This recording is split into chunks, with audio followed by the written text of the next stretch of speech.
দেখো প্রথমে এবং নাম্বার সিস্টেমে দেখো রিজনিং এর প্রথমে দেখো কি আছে, 2 এর সঙ্গে কত পাচ্ছে, 2 এর সঙ্গে দেখো পাচ্ছে 4, প্লাস 4, তার কথা হচ্ছে প্লাস 6, তার কথা হচ্ছে প্লাস 8, তার কথা হলো প্লাস 10 হয় নিশ্চয়ই, তাহলে 3 আর 10 যোগ করে কথা হচ্ছে 30। তাহলে অপশন কোন অংশটা আমার ঠিক হচ্ছে, অপশন বিটা ঠিক হলো। তারপর দেখো 64, 64 থেকে আমার বাদ যাচ্ছে 58, মানে বাদ যাচ্ছে কত, 6, -6, আর 58 থেকে 52 কত হচ্ছে -6, 52 থেকে 46 কত হচ্ছে -6, এর সঙ্গে আবার কেউ -6 যেভাবে তার কথা হবে 40।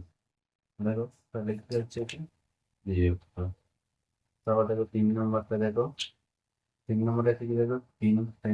3 9 87, তাহলে কি হচ্ছে 3 গুণ আছে,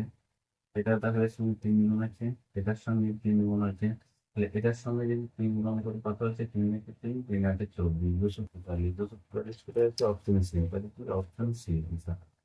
বি একটা, তা দেখো এখানে কত হচ্ছে 1 আছে, তার 8 আছে, তার 9 আছে, তার 64 আছে, তো 25 পাশে করে লিখেছেন, তাহলে কি আছে দেখো, 1 হচ্ছে কি 1 স্কোয়ার, তারপর 8 থেকে হচ্ছে 2 তারপর 9টা হচ্ছে কি 3 স্কোয়ার, তারপর 64 কি হচ্ছে 4